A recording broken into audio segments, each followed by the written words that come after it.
Anda kembali menyaksikan Breaking News Kompas TV, Saudara, dan kita kembali menginformasikan terkait dengan apa yang tengah terjadi di Iran, di mana kapal tanker minyak terhenti di Selat Hormuz akibat Amerika Serikat memblokade pelabuhan-pelabuhan Iran. Komando Pusat Amerika Serikat, CENTCOM, mengklaim operasi bersifat selektif hanya berlaku untuk kapal yang memasuki atau meninggalkan pelabuhan Iran.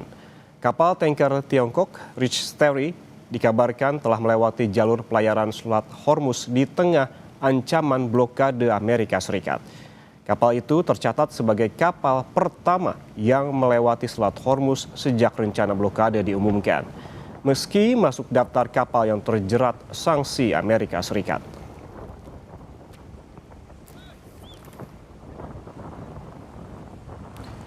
Saudara, bagaimana duduk hukum internasional saat dua negara besar di dunia saling berebut kendali di Selat Hormuz? Kami tanya kepada Profesor Danrifanto Budianto, Guru Besar Fakultas Hukum Universitas Padjadjaran. Prof. Danrif, selamat pagi. Selamat pagi, Bang Yan. Prof. Danrif, ini yang menjadi pertanyaan mendasar begitu terkait dengan hukum laut internasional yang telah disepakati secara global. Iran dan juga sejumlah negara menyebutkan apa yang dilakukan oleh Amerika Serikat saat ini memblokade Selat Hormuz adalah perilaku bajak laut. Apabila kita mengacu kepada hukum laut internasional, apakah ini sudah memenuhi syarat-syarat dengan istilah bajak laut itu, Prof? Tentunya yang kita pahami kedua belah pihak memiliki argumentasi yuridis yang akan selalu dinarasikan secara global. Kenapa seperti itu? Karena kalau kita bicara konvensi hukum laut, baik yang 58 ataupun kita bicara UNCLOS 82, itu pendekatannya itu kan pendekatan innocent passage atau transit passage.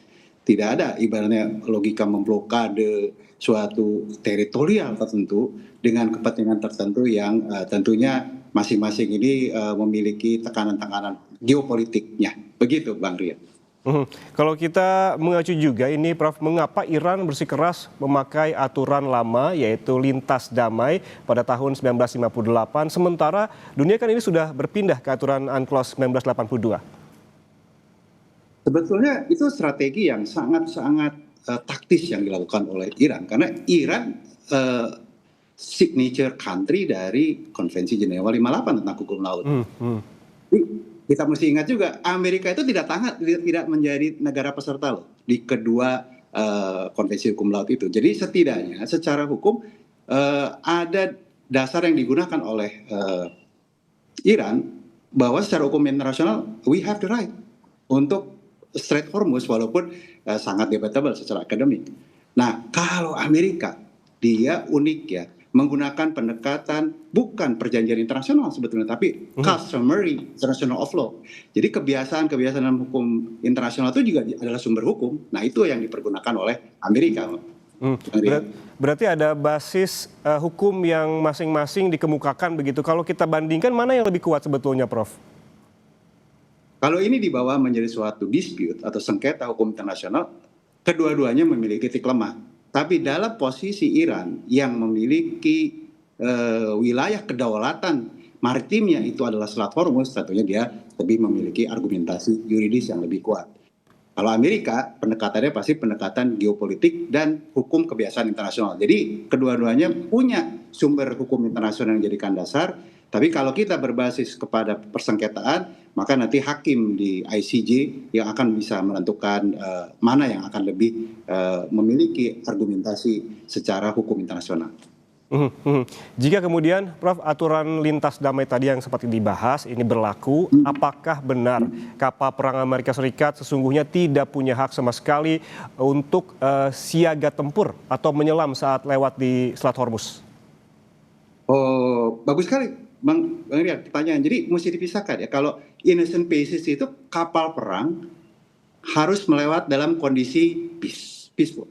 Sama juga kapal selam itu harus naik ke atas, harus muncul di permukaan air dan tidak mengaktifasi semua radar atau navigasi untuk perang. Ya, tapi begitu yang dipergunakan adalah transit passage, artinya boleh dalam kondisi perang atau mode on in war Itu saya kasih ilustrasi sederhananya, kalau innocent pieces melewati secara damai, itu seperti kita mau masuk rumah orang harus sopan, kulon nuwun, gitu ya. Kalau bahasa Sunda punten punten. Mhm, Tapi mhm. begitu transit passage, itu seperti melewati jalan yang membelah suatu daerah dan dia bisa melakukan apa saja asalkan ibaratnya dia merasa terancam. Nah, ini logika terancam ini kan logika yang akan membawa pemahaman navigasi hari ini itu bukan navigasi kapal saja. Dia punya navigasi yang bisa melakukan intersepsi dengan menggunakan artificial intelligence. Ini mungkin yang menjadi dasar utama Iran betul-betul mengunci Selat Hormuz. Sekali lewat kapal itu tidak hanya kapal fisik loh, Mas Rian, tapi kemampuan mengintersepsi secara cyber, secara digital. Posisi-posisi pemimpin-pemimpin Iran tuh bisa pakai kapal itu. Kapal Amerika itu bukan kapal sederhana. Dia itu adalah data center yang bergerak, yang mampu berperang. Begitu, Mas Rizky. Mhm. Apabila langkah-langkah tadi tidak dilakukan oleh Amerika Serikat terkait juga tadi kapal selam, begitu tidak clone wound terlebih dahulu, apakah ini artinya secara hukum internasional melanggar, Prof? Tadi saya tegaskan kembali bahwa Amerika selalu menggunakan pendekatan non international convention apabila dia tidak menjadi negara penandatangannya dan dia tidak meratifikasi, yaitu dia menggunakan apa yang disebut international customary of law. Jadi betul-betul hukum kebiasaan aja, dan biasanya juga begitu. Saya boleh, kenapa masyarakat internasional juga membolehkan, kenapa Iran tidak gitu. Jadi Mhm, di sini mhm. posisi Amerika juga tidak sederhana, seperti 2 minggu lalu dilakukan dimintakan resolusi Dewan Keamanan untuk melakukan pembukaan secara paksa with force, itu kan di veto oleh Rusia dan Iran. Mhm, Jadi mhm. artinya secara hukum internasional nampak bahwa posisi yang ingin diambil Amerika itu selalu posisi yang non international convention, non Oke. international treaties, Mhm, mhm. begitu.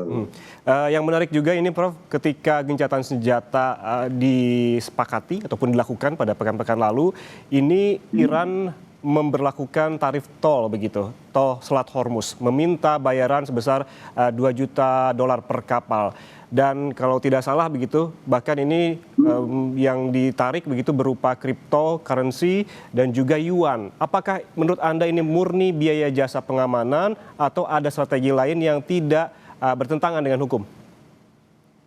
Dalam hukum internasional itu tidak ada namanya bayar tol di Mhm, mhm. kapal yang melewat innocent passage maupun transit passage, ya, di dalam konvensi hukum laut jelas. Yang ada itu adalah biaya untuk membantu navigasi, ya, membantu tugboat, misalnya selatnya itu adalah selat yang sempit, didorong sama kapal tugboat, itu yang umum praktik terjadi. Tapi kan ini bukan kejadian umum, ini adalah wujud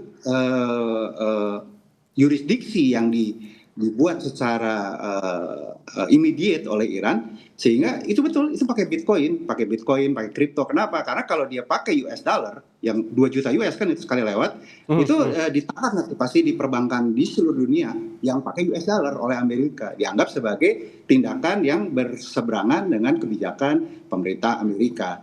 Nah, itulah sebabnya mereka menggunakan kripto seperti itu. Jadi Mhm. artinya pendekatannya adalah pendekatan, kalau Iran tuh bilangnya, oh ini untuk saya bantu nih ngebersihin ranjau gitu. Iya, inilah yang akan mengakibatkan nilai keekonomian melewati Mhm. transit itu jadi mahal. Asuransi harus lebih tinggi lagi tuh buat tanker-tanker begitu. Oke. Demikian, Mas. Oke, kalau Anda melihat ini, Prof, strategi apa sih yang sedang dimainkan oleh Iran terkait dengan ada tadi tarif tol Selat Hormuz dan juga tadi sempat dibahas soal asuransi yang jadi tinggi begitu dan enggan juga ketika diklaim juga enggan begitu karena terlalu tinggi klaimnya. Ini penggunaan cryptocurrency, Bitcoin tadi disebutkan dan juga yuan. Apa yang tengah menurut Anda apa yang tengah dilakukan oleh Iran? Strategi apa yang tengah dilakukan? Seperti di awal invasi Amerika dan Israel terhadap Iran melalui produk kendalinya, rudal-rudal yang ditembakkan, Iran kan melakukan eskalasi ke wilayah negara-negara Timur Tengah kan. Artinya begitu mereka itu ya tetangga-tetangganya juga akan nih. Jadi strategi yang akan diulang adalah eskalasi kedua, yaitu ekonomi geopolitik. Begitu kita bicara ekonomi geopolitik, ini kan Amerika akan pada posisi yang harus juga melawan secara ekonomi geopolitik. Dan kalau dengan memberikan semacam retribusi untuk lewat, Iran lebih memposisikan sifat non-diskriminasi. Artinya everyone is our friends, every country we will support. Tapi dalam kondisi extraordinary seperti ini, negara kami mensyaratkan lewat untuk membantu keamanan dan keselamatan dari kapal itu sendiri. Jadi ini adalah strategi eskalasi yang selalu digunakan oleh Iran karena kekunci ya posisinya itu menghadapi Amerika dan Israel. Oke. Baik, selain tadi pengerahan armada perang, Prof, apakah pengadilan internasional juga bisa memperkarakan Iran atas pungutan tadi tersebut yang sempat kita bahas? Tapi jawabnya susah jeda, Prof, tetap bersama kami di Breaking News Kompas TV.